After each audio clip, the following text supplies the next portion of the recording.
அனைவருக்கும் வணக்கம். இன்னைக்கான வீடியோவில் நம்ம IPL 2026 மினி ஆக்ஷன்ல நம்மளோட ஆண்ட்ரே ரசல் பங்கேற்க மாட்டாரு. ஆமா, அவர் ரொம்ப ஹார்ட் டிசிஷனா IPL இருந்து ரிட்டையர் ஆகுறதா முடிவு பண்ணி அது ரிலேட்டடான வீடியோ ஒன்று சோசியல் மீடியாவில் ஷேர் பண்ணியிருந்தாரு. இன்னைக்கு அதுதான் ஹாட் டாபிக். KKR ஆண்ட்ரே ரசலை ரிலீஸ் பண்ணாங்க.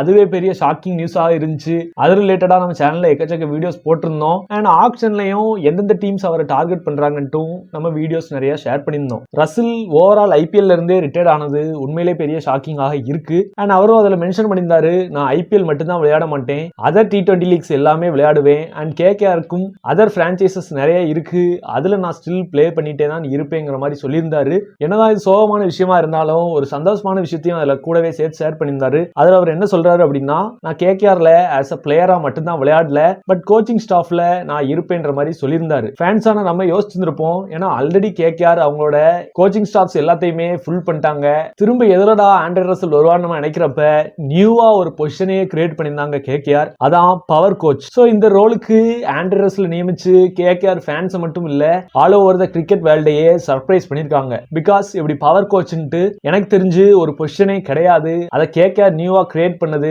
ஃபேன்ஸுக்காகவும் பர்டிகுலரா ஆண்ட்ரே ரசலுக்காகவும் தான் இருக்குங்கிற மாதிரி நான் ஃபீல் பண்றேன். ரசலை பொறுத்த வரைக்கும் KKRோட 2014ல இருந்து இருக்கிறாரு. லாஸ்ட் இயர் வரைக்கும் இவருக்கு 12 crores பே பண்ணிட்டு இருந்தாங்க. இன்னைக்கு வரைக்கும் one of the most destructive finishers இந்த கேம்னு எடுத்து பார்த்தோம்னா அதுல கண்டிப்பா ஆண்ட்ரே ரசலோட நேம் இருக்கும். கம்மிங் December 16 மினி ஆக்ஷன் ஆனது நடக்க போறதா இருக்கு. அதுல ரசல் வருவாரு. CSK, KKR, SRH போன்ற டீம்கள் இவர் மேல பிட் பண்ணுவாங்க. அண்ட் இவரும் கொஞ்சம் நிறைய பிரேஸுக்கு போறதுக்கு சான்சஸ் இருக்குன்ற மாதிரி நம்ம நினைச்சிட்டு இருந்தோம். பட் இவர் இப்ப ரிட்டையர்ட் ஆனது கொஞ்சம் ஷாக்கிங்காகவே இருக்கு. குறிப்பா CSK ஃபேன்ஸ் இவர் சேப்பாக்ல எல்லாம் விளையாடுவாருங்கிற மாதிரி எல்லாம் எதிர்பார்த்து இருந்தாங்க.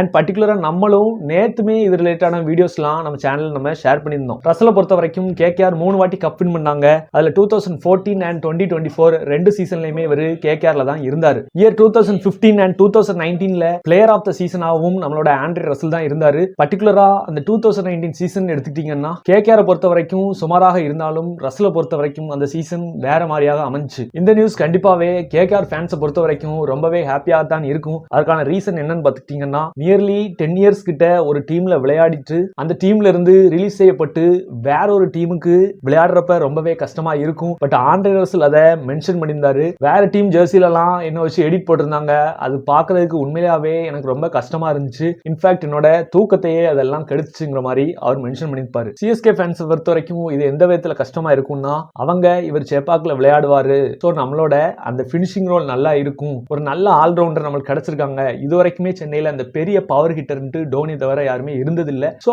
அந்த ஒரு பிளேஸுக்கு ரசல் இருப்பாரு, இன்னொரு 2 சீசன்ஸ்ல விளையாடுவாருங்கிற மாதிரி அவங்க நினைச்சிருந்தாங்க. பட் அது இப்போதைக்கு நடக்காதுன்ற மாதிரி தான் நினைக்கிறேன். அந்த பிளேஸுக்கு மேக்ஸ்வெல் அவங்க ட்ரை பண்றதுக்கு நிறைய சான்சஸ் இருக்கு. இது ரிலேட்டடான வீடியோ நேத்தே நம்ம சேனல்ல நம்ம போஸ்ட் பண்ணிட்டோம். ஸோ ஃபேன்ஸான நீங்க என்ன நினைக்கிறீங்க? ரசலோட இந்த முடிவு கரெக்ட் தானா? KKR ஃபேன்ஸான நீங்க உங்களோட மனநிலை எப்படி இருக்குங்கிறத மறக்காம கீழே கமெண்ட் செக்ஷன்ல கமெண்ட் பண்ணிடுங்க. இன்னைக்கான வீடியோ அவ்வளவுதான். கண்டிப்பா இந்த வீடியோ உங்களுக்கு இன்ட்ரெஸ்டிங்காகவும் எக்ஸைட்டிங்காகவும் இருந்திருக்கும் சொல்லி நம்புறோம். மறக்காம நம்ம வீடியோவுக்கு லைக், ஷேர், சப்ஸ்கிரைப் பண்ணிட்டு அந்த ஹை பாயிண்ட்ஸ் இருந்தா கொடுத்து விட்டுருங்க. இன்னும் நிறைய வீடியோஸ் நான் போடுறதுக்கு எனக்கு மோட்டிவேஷனலாக இருக்கும். எல்லாரும் வீடியோ பார்த்ததுக்கு நன்றி. தேங்க்ஸ் ஃபார் வாட்சிங். இன்னொரு சந்திப்போம். நன்றி, வணக்கம், பை.